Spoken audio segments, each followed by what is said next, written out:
Paano gumawa ng GCash account? Sa video na ito, ituturo ko sa inyo kung paano ito gawin. Actually, napakadali lang, so simulan na natin. Para gumawa ng GCash account, ay kailangan mo lang i-open ang GCash app. Kung wala ka pang GCash app, mag-download ka muna sa Play Store. I-search mo lang ang GCash. Ito siya, i-install mo lang. Ngayon, kung meron ka ng GCash app, pag-open mo ay ito yung lalabas. Ang unang kakailanganin natin para mag-register sa GCash ay ang phone number.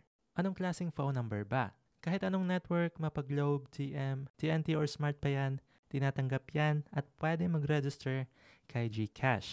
Ang unang step ay i-enter mo lang ang phone number mo dito.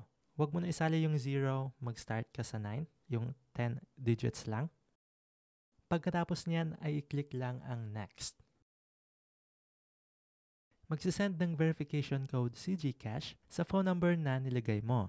Nandito sa pangalawang phone ko ang phone number na nilagay ko. So, i-check ko lang.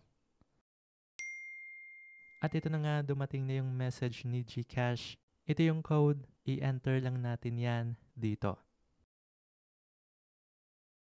Pagkatapos niyan ay ito na, gagawa na tayo ng GCash account. So, pindutin lang natin ang new account. Magpi-fill out na tayo dito ng ating personal information. So, ang una dito ay ang birthday.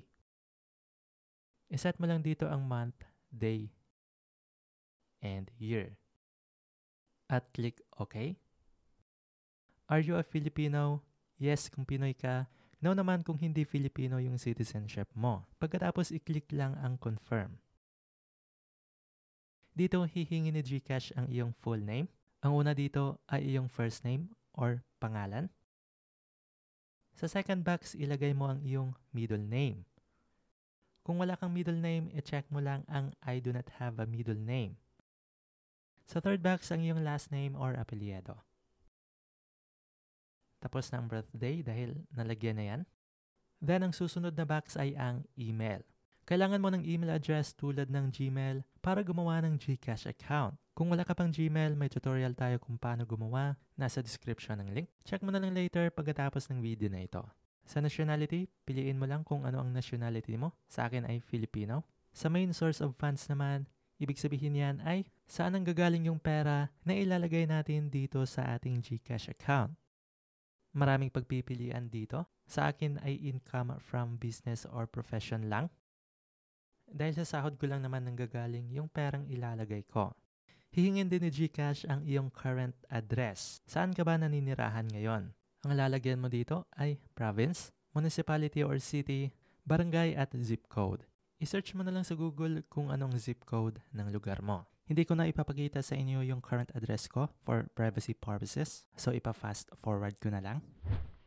So, ayan, tapos ko nang fill upan ang aking current address. Ngayon, proceed na tayo dito naman sa permanent address. Ang kaibahan nito sa current address ay yung current address ay kung saan ka ngayon nakastay. Pwedeng nasa trabaho ka at ang tinitirhan mo ngayon ay temporary lang. Yan yung current address mo. Ang permanent address naman ay kung saan talaga yung original na tinitirhan mo. So, pwedeng nasa probinsya yung permanent address mo. So, same lang din. Lagyan mo lang yung province, city at iba pa. Pero kung pareho lang naman yung current at permanent address mo, ay pwede mo na lang i-check tong same as current address para makopy na lang yung information mula sa current papunta dito sa permanent address. Dito sa referral code naman ay pwede mong gamitin ang referral code ko. Ito yung code ko. Ilalagay ko rin ito sa description para makopy mo na lang. Magkakaroon ako dito ng kaunting commission sa referral code na gagamitin mo. Pero actually, pwede mo rin gamitin ang referral code ng iba kung meron kang kakilala na may GCash. Kung okay na, next lang. Dito, i-review mo lang ang lahat ng information kung tama. At kapag okay na, i-click lang ang confirm. Ngayon, gagawa na tayo ng MPIN. Ito yung magsisilbing password ng ating GCash account. So make sure na wag mong kakalimutan ito. I-type mo lang dito sa unang box at i-type ulit dito sa confirm. 4-digit number lang siya dapat. Pagkatapos niyan ay kailangan mo i-check ang terms and condition. Then i-click ang confirm. Ito na nga ang maganda ngayon kay GCash. May bago na siyang feature na account secure. Ang ginagawa nito ay isang device or phone lang dapat ang makalagin sa GCash. Para makalagin ka sa GCash ay kailangan mong i-register ang phone na ginagamit mo. Magandang feature ito dahil once registered na ang phone mo, ay wala ng ibang phone ang makakalagin sa GCash mo. Kailangan mo munang i-unregister ang phone mo para makalagin ka sa ibang phone. Ngayon para i-register, i-click lang natin tong Yes, register this phone. Magsasend again si GCash ng verification code sa phone number mo. So, i-copy mo lang ang code dito. Then, click Submit. At registered na nga ang aking phone. Ngayon, pwede na tayong pumunta sa dashboard. Mag-a-ask si GCash na i-verify ang GCash account mo. Pero skip lang muna natin yan. Mag-scroll down lang tayo at i-click ang Go to Dashboard. At ito na nga, nakagawa na tayo ng GCash account. Meron din tayong tutorial kung paano i-verify ang GCash account para tumaas yung cash in cash out limit mo. I-click mo lang ang video na nasa screen para panoorin ito.